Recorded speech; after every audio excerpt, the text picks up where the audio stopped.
எல்லா புகழும் இறைவனுக்கே. இறைவன் கற்றுத் தந்ததை தவிர வேறு எந்த அறிவும் எனக்கு இல்லை. இன்னைக்கு எதை பற்றின பதிவு அப்படின்னு பார்த்தீங்கன்னா, குரோச்செட்டில் ஒரு ஹேண்ட் க்ளவுஸ் எப்படி செய்கிறது, கையுறை எப்படி செய்கிறது அப்படின்றத பற்றின பதிவு. வாங்க இப்போ அதை எப்படி செய்கிறதுன்னு பார்ப்போம்.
இப்போ பார்த்தீங்கன்னா நம்ம கை அளவை எடுத்துக்கணும்.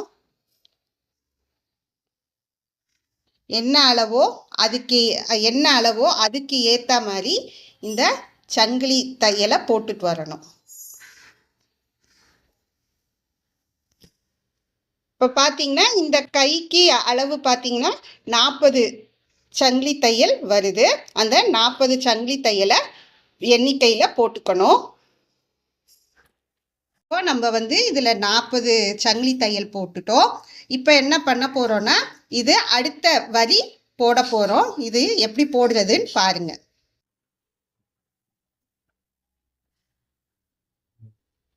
அந்த நம்ம போட்ட இதுவும் அது பக்கத்தில் இருக்க சங்கிலி தையலையும் இணைச்சு இப்போ வேற ஒரு சங்கிலி தையலை போடணும். போட்டுட்டு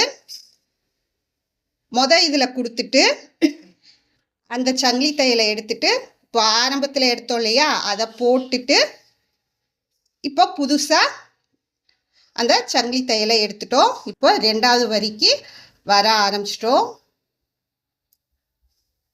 பாருங்க, கீழே இருந்த இதோட ஒரு ஏற்கனவே சங்கிலி தையல் இருந்தது, அதில் கோர்த்து ஒரு புது சங்கிலி தையல் எடுத்து இந்த 2த்தையும் இப்போ இணைச்சிட்டோம். 2வது வரிக்கு நம்ம திருப்பணும். அதனால தான் ஒரு தையல் எக்ஸ்ட்ராவாக போட்டோம். பாருங்க, பக்கத்து கீழே இருக்க சங்கிலி தையலுக்குள்ள அந்த ஊசியை விட்டு ஏற்கனவே நம்ம வச்சிருக்கோம் இல்லையா வரிக்கான சங்கிலி தையல், அதில் புது சங்கிலி தையலை போட்டுடணும்.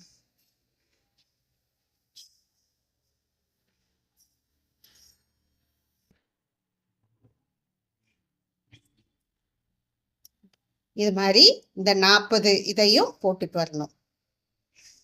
2வது ரோ முடிக்க போகிறோம். இன்னும் ஒரு 6-7 லூப்பு தான் போட வேண்டியதாக இருக்கு.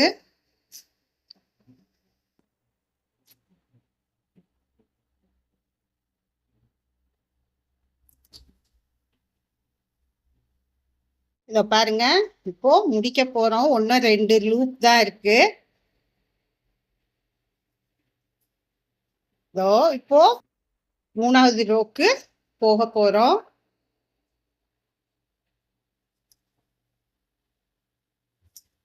எப்படி அந்த பக்கம் திருப்பணுமோ அதே மாதிரி இந்த பக்கமும் திருப்பணும். இப்போ ஒரு லூப் போட்டு மேலே இழுத்துட்டோம் இல்லையா, அதை இன்னொரு லூப் போட்டுட்டு இப்போ அப்படியே திருப்பிக்கணும். திருப்பிட்டு இப்போ 3வது ரோ போட போகிறோம். அதாவது இது நீட்டு வாக்கில் இப்போ 40 சங்கிலி லூப் போட்டோம் இல்லையா, அதே மாதிரி கொஞ்சம் தூரத்துக்கு 40 லூப் கிட்ட போட்டுட்டே வரணும். அந்த நீள் வாக்கில் 40 லூப் வரணும். இது கை சுற்றளவு பார்த்து நம்ம அந்த சித்தளவுக்கு பார்த்துக்க வேண்டியதுதான். பாருங்க, இப்போ 3வது ரோ திருப்பி போடுறோம். திருப்பியாச்சு. இந்த திருப்பினப்போ ஒரு லூப் இருந்தது இல்லையா, அந்த லூப்புக்கு பக்கத்து லூப்பை எடுத்து இந்த லூப்பை போட்டு மேலே எடுத்துக்கிறோம். அதுக்கப்புறம் இன்னொரு லூப்பு போட்டு இந்த லூப்பை இழுத்துக்கிட்டு அது பக்கத்தில் இருக்க திருப்புறதுக்கு போட்டோம் இல்லையா, அது பக்கத்தில் இருக்க லூப்பை எடுத்து போட்டுக்கிறோம். இதே மாதிரி மற்றதையும் செஞ்சுக்கிட்டே வரணும். இதே மாதிரி 3வது ரோவை போட்டு முடிக்கணும்.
இப்போ 3வது ரோ முடிஞ்சிடுச்சு. 4வது ரோ போட போகிறோம்.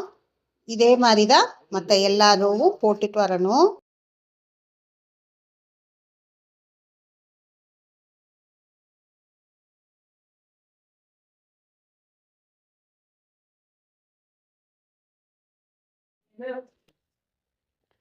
இப்போ பார்த்தீங்களா, இது மாதிரி போட்டுட்டு வரணும்.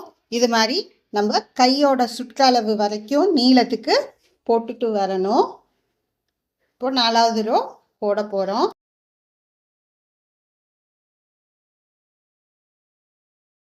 இதே மாதிரி தான் மற்ற இதுவும் போட்டுட்டு வரணும். ஒரே அந்த 40னா 40 ஒரு எல்லாமே 40 நீளம் 40 இழுந்துக்கிட்டே வரணும். இடையில குறுக்கிடக்கூடாது. அதாவது 40 லூப்பு போட்டிருப்போம், ஆரம்பத்துலேருந்து முடிவு வரைக்கும் அதே 40 லூப் இருக்கணும். இதே மாதிரி போட்டுட்டு வாங்க. இப்போ பாருங்க, கால்வாசி நம்ம இந்த க்ரோச்சட் பின்னிட்டோம். இதே மாதிரி தான் மற்றதையும் பின்னிட்டு வரணும்.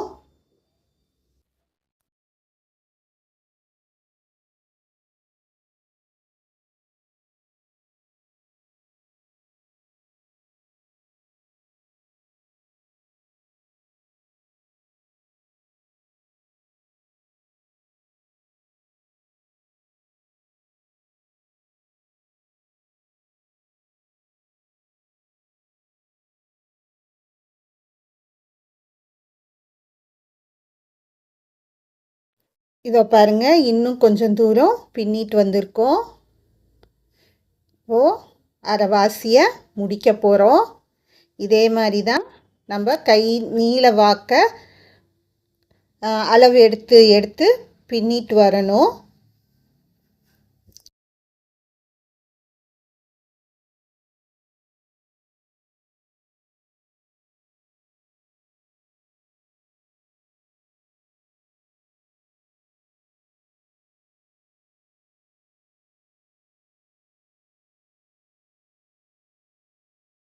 இப்போ பாருங்கள், முக்கால்வாசி பின்னி முடிச்சிட்டோம். இன்னும் கொஞ்சம் கை நீளத்துக்கு பின்னணும்.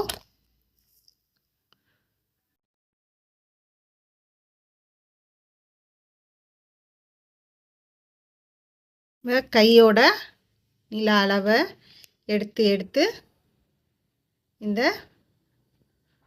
க்ரோச்சட்டை பின்னிட்டு வரணும். இப்போ பாருங்கள், ஓரத்தில் வந்துட்டோம். இப்போது இதில் பார்க்குறப்போ உங்களுக்கு மிக எளிமையாக எப்படி திருப்பி போட்டு நம்ம இந்த லூப்பை போடுறோம் அப்படின்றது எளிமையாக புரியும். இவ்வளோ தூரம் வந்ததுனால அதை எப்படி திருப்பிட்டு அதை மாற்றி லூப் போடுறோம் அப்படின்றது இப்படி தான் போட்டுட்டு வரணும்.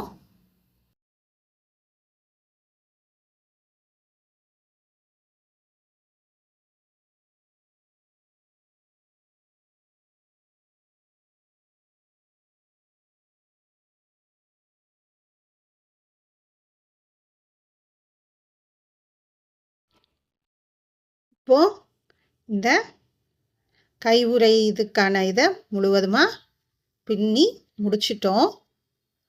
இப்போ பாருங்கள், முடித்ததுக்கப்புறம் அந்த நம்ம அந்த சங்கிலி தையல் போட்டு வச்சுருக்கோம் இல்லையா,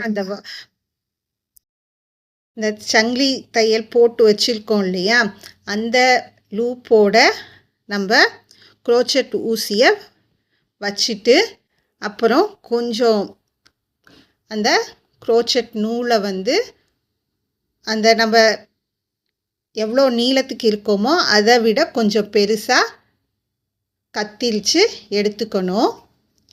ஏன்னா இப்போ வந்து இந்த குரோச்சட் ஊசியில் வந்து நம்ம இந்த இதை வந்து சேர்க்க போகிறதில்ல. நம்ம சாதா ஊசி இருக்கும் இல்லையா, இது வந்து உள்ளன் நூலுன்றதுனால அந்த பெரிய கண் ஊசி இருக்கும் இல்லையா, ஊசியில் பெரிய ஓட்டை இருக்கும் இல்லையா, அந்த மாதிரி ஊசி எடுத்துக்கிட்டு நம்ம தைக்கணும்.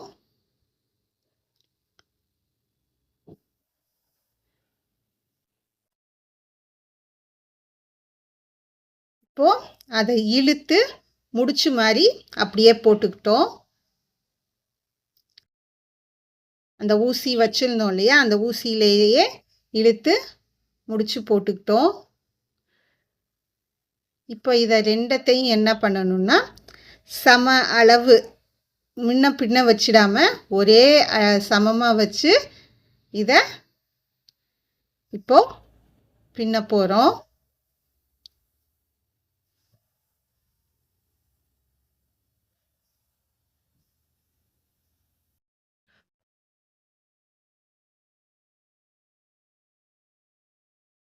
இப்போது என்ன பண்ணுறோம், குரோச்சட் ஊசியில் இதையும் அதையும் வச்சு அந்த நூலை இழுத்து சேர்த்து வச்சிட்டோம்.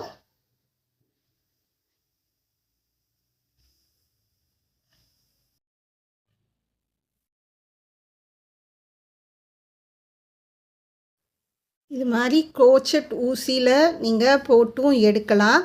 ஆனால் போடுறதுக்கு ரொம்ப சிரமமாக இருக்குது அப்படின்னா, ஏன்னா ஆரம்பத்தில் சிரமமாக இருக்கும். அப்போ என்ன பண்ணுங்கள், ஊசியை பயன்படுத்தலாம். நான் சொன்னேன் இல்லையா, இந்த பாருங்கள், இது மாதிரி கொஞ்சம் சிரமம் ஏற்படும் அந்த நூலை போட்டு போட்டு இழுக்கிறதுக்கு. ஏன்னா இது வந்து நம்ம லூப் போட்டு இழுக்க போகிறதில்ல, வெறும் லூப் போட்டு இழுக்க போகிறதில்ல, அப்படியே வெறுமனே அந்த நூலை தான் உள்ளார்க்க விட்டு இழுக்க போகிறோம். அதனால நீங்கள் ஊசியை பயன்படுத்தலாம். உங்களுக்கு மிகவும் கடினமாக இருந்தால் இதை பாருங்கள், காமிக்கிறேன். ஊசி இது பண்ணுறது, இதோ குரோச்சட் ஊசிக்கு பதில் நீங்கள் ஊசி எடுத்துக்கலாம். என்கிட்ட இந்த ஊசி இல்லை அப்படின்றதுனால நான் பெரிய கோணி ஊசி இருக்கும் இல்லையா, அதில் நான் பண்ணுறேன். நீங்கள் என்ன பண்ணுங்கள், இப்போ இது கிடைக்கிது, பெரிய கண்ணுடைய ஊசியே கிடைக்கிது. நீங்கள் அதில் இந்த நூலை கோர்த்து நீங்கள் தைக்கலாம். இது வந்து கொஞ்சம் தைக்கிறதுக்கு மிக எளிமையாக இருக்கும். இந்த ஊசியில் கோர்த்து தைக்கிறது கொஞ்சம் எளிமையாக இருக்கும். அந்த பெரிய நம்ம துணி தைக்கிறோம் இல்லையா, அந்த ஊசிகள்லேயே பெரிய ஊசியாக கொஞ்சம் கண் அந்த ஓட்டை இருக்கும் இல்லையா, அது கொஞ்சம் பெரிய ஓட்டையாக இருக்க ஊசி வாங்கிக்கோங்க. இந்த மாதிரி ஊசி வாங்காதீங்க, இதுவும் உங்களுக்கு சிரமமாக இருக்கும்.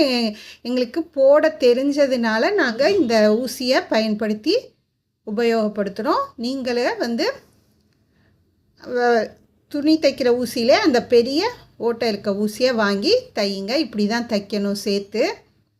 இதுவும் என்னென்னா, நம்ம அந்த கட்டை விரல் இருக்கு இல்லையா, அந்த கட்டை விரல் எங்கே மாட்டுவோம் அப்படின்றத பார்த்து அளவு எடுத்து தைக்கணும். அதை காட்டுறேன் பாருங்கள், உங்களுக்கு வரும்.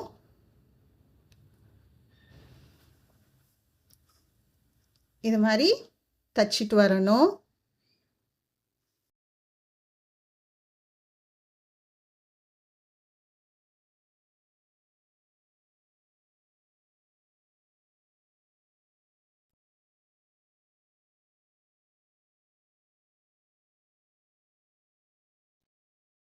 பாருங்கள், இதே மாதிரி தைச்சிட்டு வாங்க.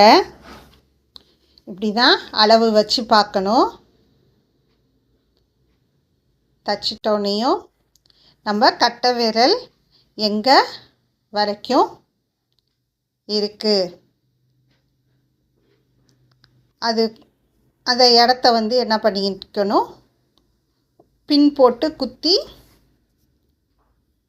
சேஃப்டி பின்னுன்னு சொல்லுவோம் இல்லையா, கொக்கி நம்ம வச்சுருப்போம் இல்லையா, அதை போட்டு குத்தி என்ன பண்ணிக்கணும், அந்த அளவை எடுத்து வச்சுக்கணும்.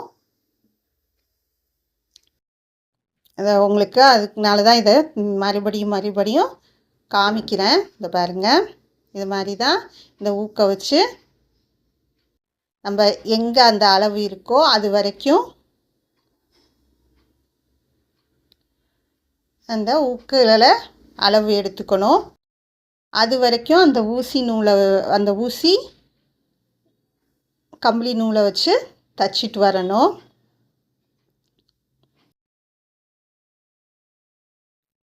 இப்படி தான் தச்சிட்டு வரணும். இந்த பாருங்கள், இந்த கம்பி ஊக்கு குத்தி வச்சிட்டோம் இல்லையா, குத்தி வச்சுட்டு அது வரைக்கும் இப்போது நம்ம தைக்க போகிறோம்.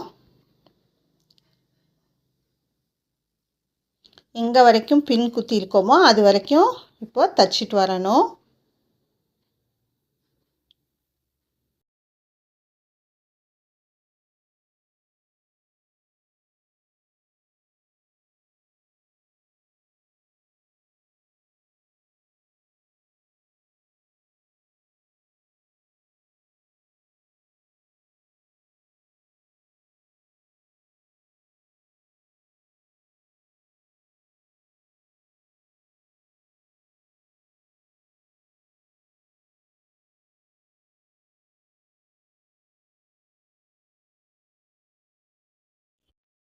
இப்போது தச்சிட்டு வந்துட்டு இருக்கோம் பார்த்தீங்களா. இப்போது அந்த ஊக்கு அடையாளம் படுத்தி வச்சோம் இல்லையா, அது வரைக்கும் வந்துட்டோம்.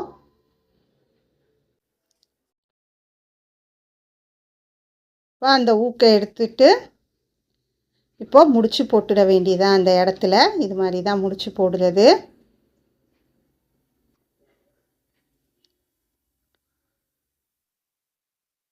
முடிச்சு போட்டு இழுத்துக்கோங்க.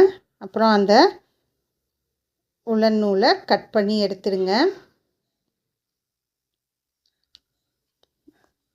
என்ன பண்ணணும்னா திருப்பியும் நம்ம அளவு பார்க்கணும். அந்த கட்டை விரல் வெளியில் வரணும் இல்லையா நமக்கு, அதனால திருப்பியும் அளவை பார்க்கணும். கட்டை விரலுக்கு கீழ்ப்பகுதியில் பார்த்தோம். இப்போது அந்த கட்டை விரலுக்கும் ஆள்காட்டி விரலுக்கும் இடையில் அந்த அளவை எடுத்துக்கிட்டு என்ன பண்ணோமோ அதே மாதிரி அந்த ஹூக்கை கொடுத்து அடையாளப்படுத்தி வச்சுக்கணும். இப்போது திருப்பியும் ஊசியில் நூல் கோர்த்து என்ன பண்ண போகிறோன்னா, எப்படி ஆரம்பத்தில் தைச்சோமோ அதே மாதிரி தைச்சிட்டு வர போகிறோம். பாருங்கள், ஆரம்பத்தில் இருந்தது இல்லையா கடைசி இந்த முனையிலேருந்து ஆரம்பித்தோம். இப்போ இந்த முனையிலேருந்து ஆரம்பித்து நம்ம ஹூக்கு குத்தி இருக்க வரைக்கும் நம்ம தச்சிக்கிட்டு வரணும். இதுக்கு தனி நூல் தான், தனியாக நூல் கட் பண்ணி நம்ம கோர்த்து தைக்க வேண்டியதான். அதை பாருங்கள், இது மாதிரி தான் கோர்த்து முடிச்சு போடணும். முடிச்சு போட்டுட்டு அதுக்கப்புறம் தைக்க ஆரம்பிக்கணும்.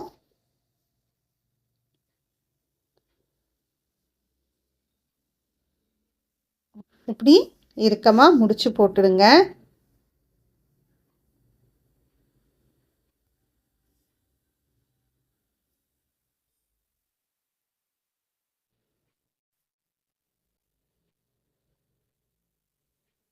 இப்போது ஊசியில் இந்த உள்ள நூலை கோர்த்து தைக்க ஆரம்பிக்க வேண்டியதுதான்.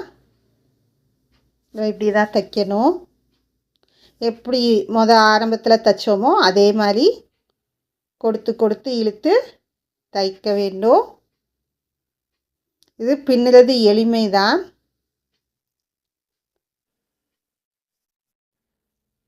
குளிர் காலங்களில் கை காலெலாம் சில்லுன்னு ஆயிடுது இல்லையா, வண்டி ஓட்டிகிட்டு போகிறப்பெல்லாம், அதுக்கெல்லாம் இந்த கையுறை பயன்படுத்தலாம்.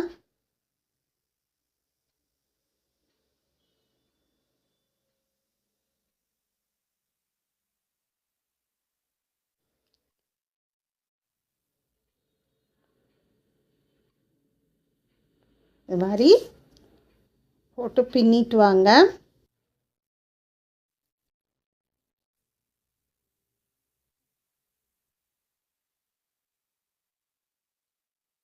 ஊக்குக்குள்ளே கொடுத்து தச்சிடாதீங்க.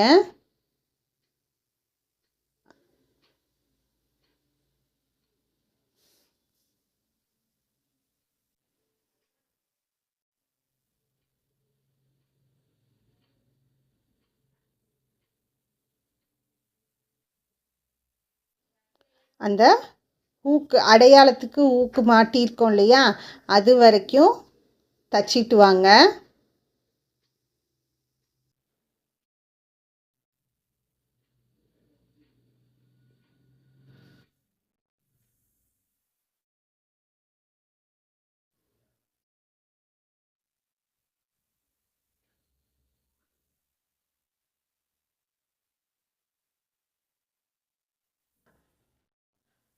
ஸோ நம்ம அது வரைக்கும் தச்சிட்டு வந்துட்டோம். இப்போ அந்த ஊக்கை எடுத்தாச்சு. இப்போது முடிச்சு போட்டுக்கணும். இப்படி தான் முடிச்சு போடுறது.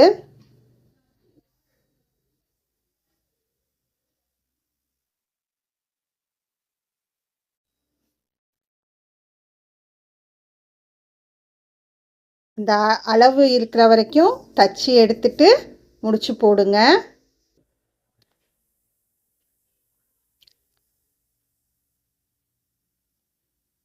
இதோ இப்படி தான் முடிச்சு போடணும்.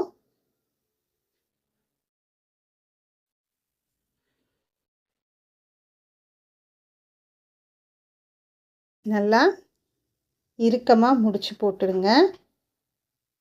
இப்போது அதிகப்படியான நூலை கத்திரிச்சு எடுத்துக்கோங்க. இப்போது நம்ம கையுறை தயாராகிடுச்சு. போட்டு காமிக்கிறேன் பாருங்கள். இப்படி தான் இந்த கையுறை இருக்கும்.